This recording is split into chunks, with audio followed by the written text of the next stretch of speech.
গোটেই ৰাতি ৰণৰ আৱেগ সহ্য কৰি প্ৰিয়া একেবাৰে ভাগৰি পৰিছিল। প্ৰথম নিশাৰ সংকোচ আৰু দ্বিধাবোধৰ বাবে তাই তাক না কৰিব পৰা নাছিল, যদিও ৰণৰ উৎসাহ কমি যোৱাৰ কোনো লক্ষণেই দেখা পোৱা নাছিল তাই। ঠাণ্ডা দিনৰ ইমান দীঘল ৰাতিৰ পিছত ৰাতিপুৱাৰ পোহৰ ৰশ্মি কোঠাটোত বিয়পিবলৈ ধৰিছিল। ইফালে প্ৰিয়াৰ ভাগৰ এতিয়া চৰম সীমাত উপনীত হৈছিল। তাই তেতিয়া মৃদুভাৱে ৰণক অনুৰোধ কৰিলে যে ৰণ, মোক এৰি দিয়া, আৰু সূৰ্যৰ পোহৰ আহি ভিতৰ পালেহি। ৰণে তেতিয়া বৰ কষ্টৰে নিজকে নিয়ন্ত্ৰণ কৰি তাইৰ পৰা আঁতৰি আহিল। তাৰো চকুত টোপনি আছিল, যদিও প্ৰিয়াৰ কোমল শৰীৰে তাক পাগল কৰি ৰাখিছিল। এতিয়া প্ৰিয়াৰ চকু গধুৰ হৈ পৰিছিল। বেছি সময় নহ'লেই কোনোবাই দুৱাৰত টোকৰ মাৰিলে। ৰণ তেতিয়া গভীৰ টোপনিত আছিল, গতিকে প্ৰিয়া উঠিব লগা হ'ল। তাই তেতিয়া দুৱাৰৰ ওচৰলৈ গৈ কোমল মাতেৰে সুধিলে, কোন হয়? বাহিৰৰ পৰা মাত এটা আহিল, বোৱাৰী 9 বাজিছে, সোনকালে সাজু হোৱা, তোমাৰ মা দেউতাই আহি আছে। প্ৰিয়াৰ এতিয়া শাহুৱেকৰ মাত শুনাৰ লগে লগে তাইৰ মনটো এক অদ্ভুত বিষাদেৰে ভৰি পৰিল। তাই ঘড়ীটোলৈ চালে যে ৰাতিপুৱা 7:30 বজালৈকে ৰণ তাইৰ পৰা বিচ্ছিন্নই হোৱা নাছিল। 2 ঘণ্টাও এতিয়া শুব পৰা নাছিল, আৰু এতিয়া উঠিব লগা হৈছিল। প্ৰিয়াই গধুৰ এটা মন লৈ আলমাৰীটো খুলি কাপোৰবোৰ উলিয়াই গা ধুলে, আৰু খৰধৰকৈ সাজু হৈ ওলাই অহাৰ লগে লগে তাই দেখিলে যে তাইৰ মাক দেউতাকে তাইক ঘূৰাই নিবলৈ আহিছে। শাহুৱেকে তেতিয়া হাঁহি এটা মাৰি ক'লে, বোৱাৰী যোৱা, তুমি ৰণকো মাতি আনা। এই কথাটো শুনি প্ৰিয়াৰ অদ্ভুত যেন লাগিবলৈ ধৰিছিল। যোৱা নিশাৰ পিছত তাই আকৌ ৰণৰ মুখামুখি হ'বলৈ ভয় খাইছিল। ৰণে কৈছিল যে গোটেই ৰাতি এইদৰে শুই থাকিলেই ভাল আছিল প্ৰিয়া, মোৰ শান্তি তোমাৰ সুগন্ধিত, এই ৰাতিটো কেতিয়াও শেষ নহ'লেই ভাল আছিল। ৰণৰ কথাই তাইক যেন একেবাৰে অস্থিৰ কৰি তুলিছিল। কিন্তু শাহুৱেকে যেতিয়া আকৌ ইংগিত দিলে, তাই বাধ্যত পৰি তাই কোঠালৈ সোমাই গ'ল। ইতিমধ্যে ৰাতিপুৱা 11 বাজিছিল, যদিও ৰণ তেতিয়াও শুইয়ে আছিল। প্ৰিয়াই তাৰ হাতখনত আলফুলে ধৰি জগাই তুলিবলৈ চেষ্টা কৰিছিল। ৰণ উঠা, সকলোৱে ৰৈ আছে তোমাৰ বাবে। ৰণে টোপনিৰ চকুৱে প্ৰিয়াৰ ফালে চালে যদিও চকু দুটাই তাইৰ মুখত পৰাৰ লগে লগে তাৰ দুষ্টামিটোৱে সাৰ পাই উঠিছিল। সি হঠাৎ প্ৰিয়াৰ হাতখন টানিলে, যাতে তাই পোনে পোনে তাৰ গাৰ ওপৰত পৰি যায়। প্ৰিয়া, তোমাৰ পৰা আঁতৰি যাবলৈ মোৰ একেবাৰে মন নাই। প্ৰিয়াই এতিয়া ভয় খাই গ'ল, ক'লে যে সকলোৱে তোমাৰ বাবে অপেক্ষা কৰি আছে। ৰণে তেতিয়া তাইৰ কথা নুশুনি তাৰ ইচ্ছামতে আকৌ সেই সকলোবিলাক তাইৰ লগত কৰিলে। তাৰপিছত সি নিজে গা ধুবলৈ গুচি গ'ল। ৰণে ওলাই আহোঁতে তাৰ ভিজা টাৱেলখন তাইৰ গাত পেলাই দি ক'লে, মই ব্ৰেকফাষ্ট কৰিবলৈ যাওঁ, তুমিও গৈ আকৌ সাজু হোৱা। প্ৰিয়াৰ কান্দিবলৈ মন গ'ল, কিন্তু বাহিৰত সকলোৰে সন্মুখত তাই ইচ্ছা কৰিলেও একো কৰিব পৰা নাছিল। ৰণ ৰুমৰ পৰা ওলাই গ'ল, আৰু তাই মনে মনে আকৌ গা ধুই সেই একে কাপোৰ পিন্ধি সাজু হ'ল, যাতে কাৰোৰে সন্দেহ নহয়। ব্ৰেকফাষ্টৰ সময়ত ৰণে বাৰে বাৰে তাইক ইংগিত দি ৰুমলৈ মাতিবলৈ ধৰিছিল, কিন্তু এতিয়া তাই একেবাৰে বিৰক্ত হৈ পৰিছিল। সেইকাৰণে তাই ৰণৰ মাকৰ ওচৰত বহি কথাত ব্যস্ত হ'ল। প্ৰিয়াই আওকাণ কৰা দেখি ৰণৰ খং উঠিল। বহাৰ পৰা উঠি ৰুমলৈ গৈ জোৰেৰে দুৱাৰখন বন্ধ কৰি দিলে। শাহুৱেকে ক'লে, ইয়াৰ আকৌ কি হ'ল? এই মাত্ৰটো ঠিকেই আছিল সি। প্ৰিয়াই সকলোৰে লগত ব্ৰেকফাষ্ট কৰি আছিল। তাই শাহুৱেকক মিছা কথা কৈ ক'লে, নাজানো মা, ময়ো নাজানো হঠাতে তেওঁৰ কি হ'ল। আনহাতে প্ৰিয়াই ভালদৰেই জানিছিল যে ৰণৰ খঙৰ কাৰণটো কি আছিল। তাই ৰণৰ খং সহ্য কৰিব পাৰিছিল যদিও তাৰ আৱেগ সহ্য কৰিব নোৱাৰিলে। বাৰু আজি প্ৰিয়া গোটেই দিনটো তাইৰ ৰুমলৈ নাযায়, আৰু সন্ধিয়া তাইৰ এটি ফাংচন হ'ল, তাত তাই উপস্থিত থাকিব লাগে। সেইবাবে শাহুৱেকে তাইক সাজু হ'বলৈ পাৰ্লাৰলৈ পঠিয়াই দিলে, আৰু নিজেই ফাংচনৰ বাবে প্ৰস্তুতি চলাবলৈ ধৰিলে। প্ৰিয়াক ফাংচনত আৰু বেছি ধুনীয়া দেখা গৈছিল। তাইক দেখি ৰণে এতিয়া চকুৰ আঁতৰাবলৈ পৰা নাছিল। যেতিয়া প্ৰিয়াক ৰণৰ ওচৰত কইনাৰ মুখ দেখুওৱা ফাংচনৰ বাবে বহিবলৈ দিয়া হ'ল, ৰণে প্ৰিয়াৰ হাতখন জোৰেৰে ধৰি তাইৰ কাণৰ ওচৰলৈ আহি ক'লে, প্ৰিয়া, আজি তুমি মোৰ পৰা কোনো কাৰণতে সাৰি যাব নোৱাৰা। এই কথাটো শুনি প্ৰিয়াৰ মূৰটো ঘূৰিবলৈ ধৰিলে, আৰু কপালত ঘামৰ টোপালবোৰ স্পষ্টকৈ দেখা গ'ল। যোৱা ৰাতি ৰণে প্ৰিয়াক শুবলৈ নিদিলে, আৰু ভয়তে প্ৰিয়াই গোটেই দিনটো শাহুৱেকৰ লগতে বহি থাকিল।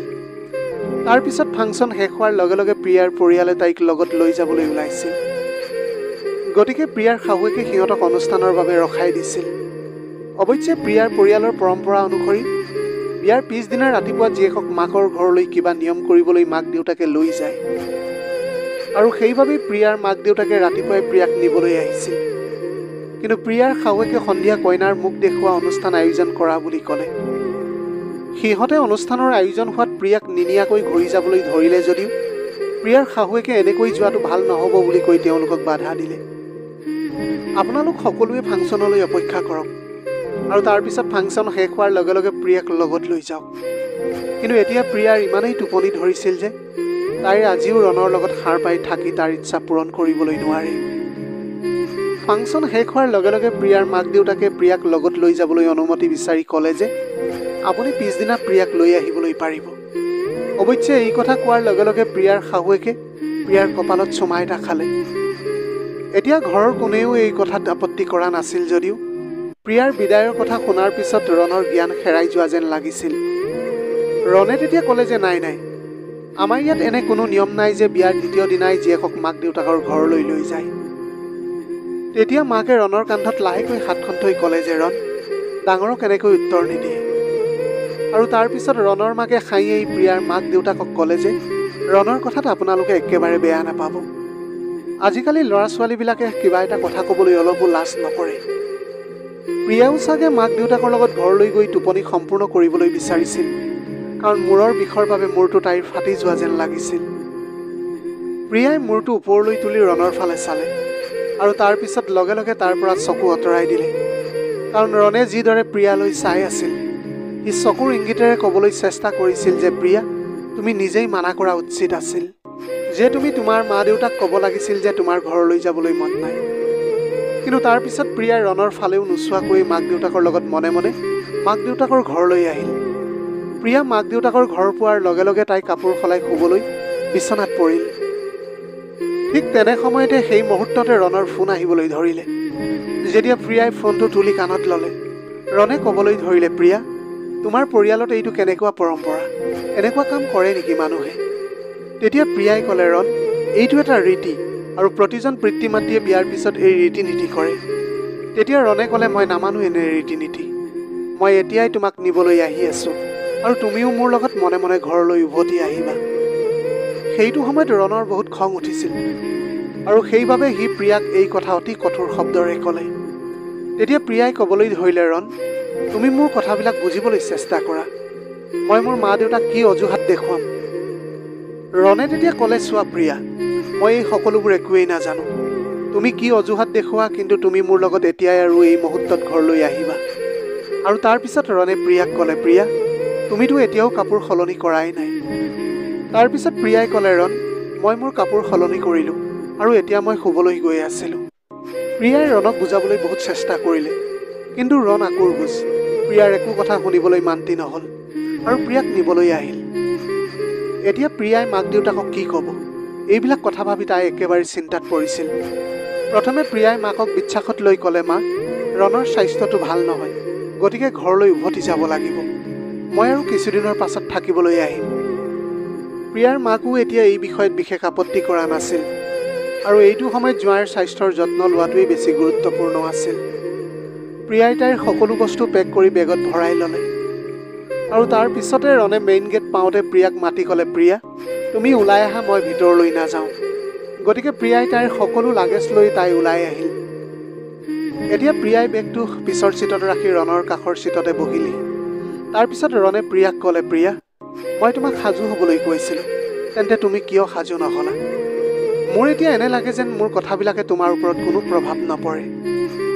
তেতিয়া প্ৰিয়াই ক'বলৈ ধৰিলে, ৰণ, প্লিজ তুমি মোক বুজিবলৈ চেষ্টা কৰা, মই যদি কইনাৰ দৰে সাজ পোছাক পিন্ধি ওলাই আহিলোহেঁতেন তেন্তে মোৰ মায়ে কি ভাবিলেহেঁতেন? আৰু এটা কথা, আজিনো মই কইনা হিচাপে আকৌ কিয় ওলাই আহিম? মই এটা অজুহাত দেখুৱালোঁ। ভগৱানৰ কৃপাত এই সময়ত ৰনে কোনো নাটক সৃষ্টি কৰা নাছিল আৰু ক'লে যে ঠিক আছে প্ৰিয়া, এতিয়াৰ বাবে মই তোমাক ক্ষমা কৰি দিছোঁ, কিন্তু ঘৰ গৈ পোৱাৰ লগে লগে তুমি আকৌ আগৰ দৰে সাজু হ'ব লাগিব।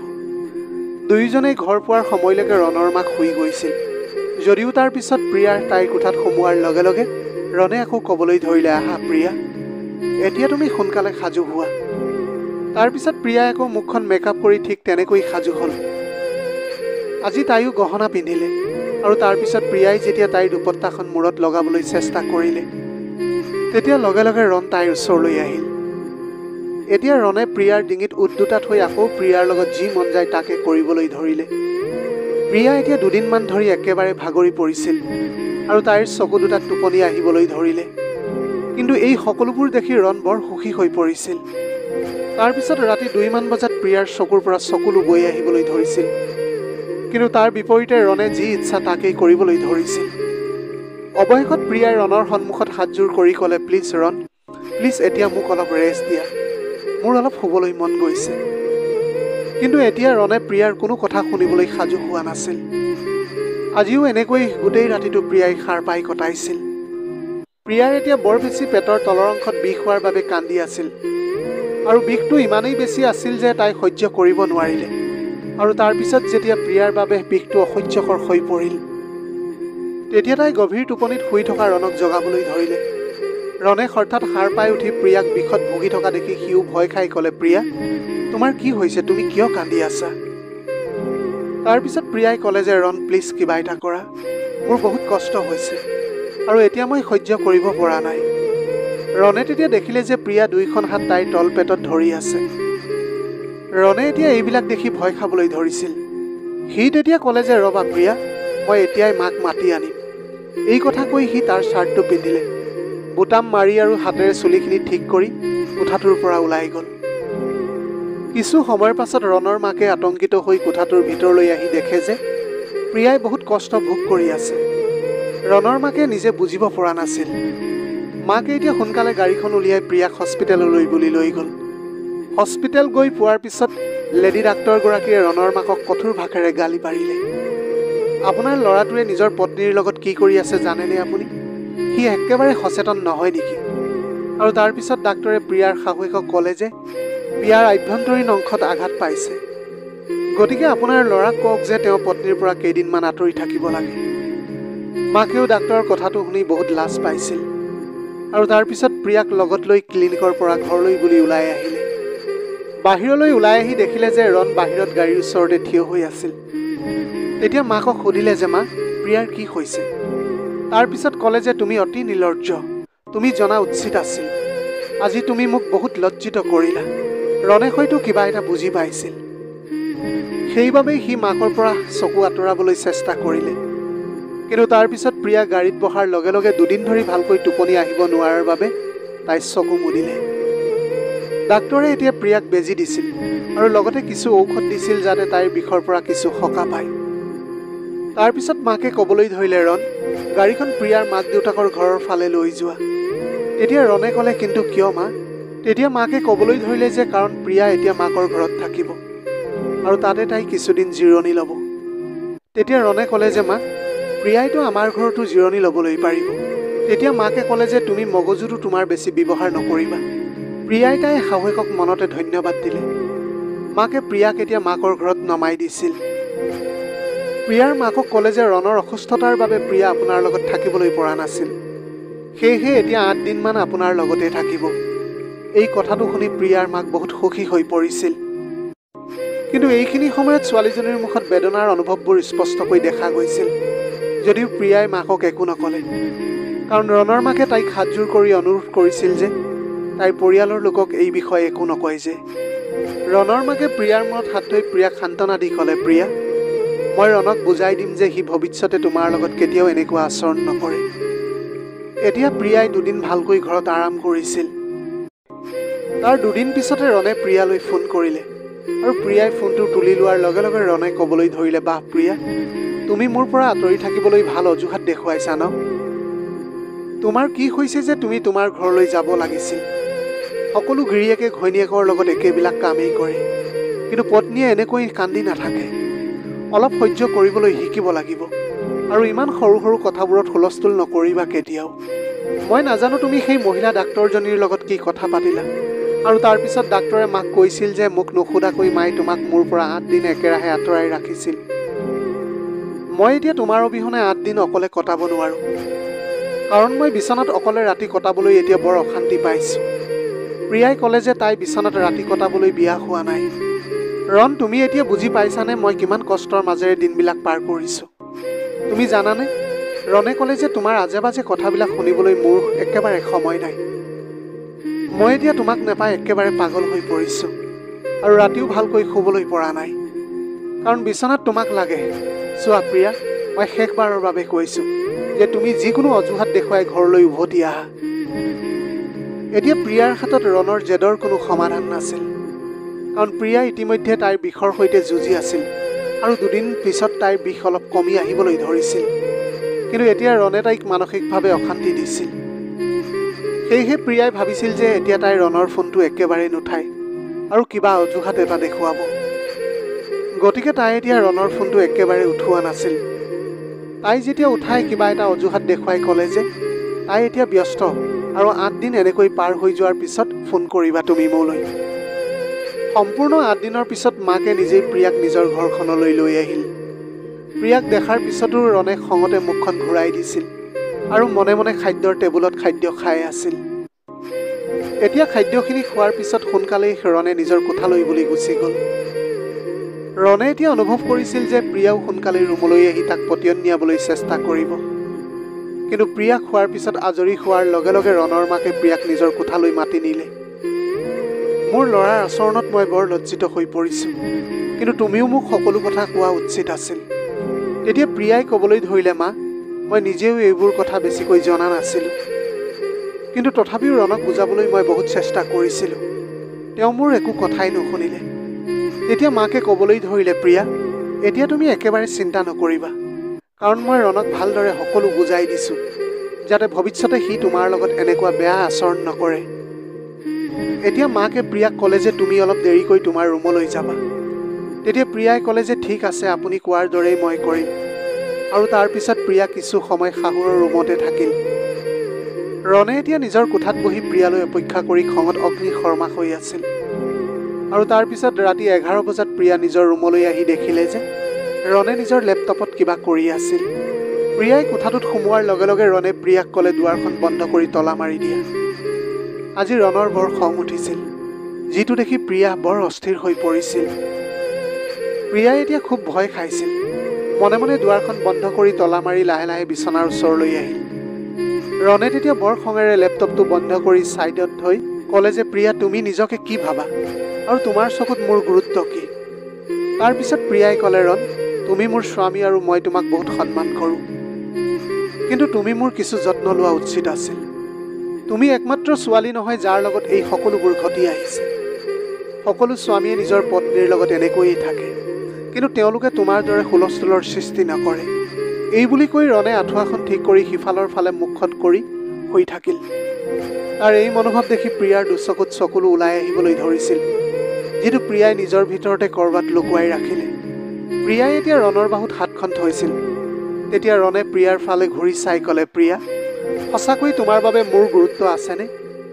এতিয়া এইবিলাক শুনি প্ৰিয়াৰ হৃদয় স্পন্দন বাঢ়ি গৈছিল। তাই ভালকৈ জানিছিল যে ৰণৰ মুখৰ পৰা চকু দুটা আঁতৰাই দি ক'লে, ৰণ, এইটো কৰোঁ যে আজি আমি গোটেই ৰাতি ইজনে সিজনৰ লগত কথা পাতোঁ। তেতিয়া লগে লগে ৰণে ক'লে, নহয় প্ৰিয়া, তুমি মোক কথাৰে পতিয়ন নিয়াব নোৱাৰা। তুমি আন কিবা এটা কৰিব লাগিব আজি। ৰণৰ এই অনুৰোধৰ পৰা হাত সাৰিবলৈ প্ৰিয়াই ইফালে সিফালে কথা পাতিবলৈ ধৰিল। কিন্তু ৰণেও এতিয়া তাইক আওকাণ কৰি আছিল। কিছু সময়ৰ পাছত ৰণে নিজেই প্ৰিয়াৰ ওচৰলৈ আহিবলৈ ধৰিলে। মই সদায় মোৰ মৰম আৱেগ তোমাৰ লগত উপচাই দিবলৈ বিচাৰোঁ, কিন্তু যেতিয়া তুমি মোক তোমাৰ ওচৰলৈ আহিবলৈ দিবলৈ অস্বীকাৰ কৰি মোৰ পৰা আঁতৰি যাবলৈ অজুহাত বিচাৰি থাকা, তেতিয়া মোৰ তোমাৰ ওপৰতে সন্দেহ হ'বলৈ ধৰিছে, কাৰণ এতিয়া তাইৰ চৰিত্ৰৰ ওপৰত আঙুলি উঠিছিল। প্ৰিয়াই এতিয়া দীঘলকৈ উশাহ এটা লৈ চকুকেইটা মুদি নিজকে ৰণৰ ওচৰত সমৰ্পণ কৰিলে। আজিও ৰণে প্ৰিয়াক গোটেই ৰাতিটো শুবলৈ নিদিলে। প্ৰিয়াই চকু মুদি দিয়াৰ লগে লগে ৰণে তাইৰ গালত চুমা খাবলৈ আৰম্ভ কৰিছিল আৰু কৈছিল, প্ৰিয়া, তোমাক একেবাৰে আজি ৰাতি শুবলৈ দিয়া নহ'ব। মোৰ ফালে চোৱা তুমি, মোৰ আৱেগবোৰ ঠাণ্ডা কৰিবলৈ মোক সহায় কৰা তুমি। প্ৰিয়াৰ এতিয়া এনে লাগিছিল যেন তাইৰ স্বামীৰ সম্পূৰ্ণ হৃদয়হীন আৰু পত্নীৰ দুখ কষ্টৰ বাবে তাৰ কোনো চিন্তা নাই। যদি প্ৰিয়াই অলপো প্ৰতিবাদ কৰে, ৰণৰ আৱেগ আৰু বাঢ়ি যায়, যিটো সহ্য কৰিবলৈ প্ৰিয়াৰ আৰু একেবাৰে সাহস নাথাকে। ৰণে তেতিয়া আৰু জেদি হোৱাৰ বাবে প্ৰিয়াক শুবলৈ একেবাৰে নিদিয়ে আৰু নিজেও শুব পৰা নাছিল।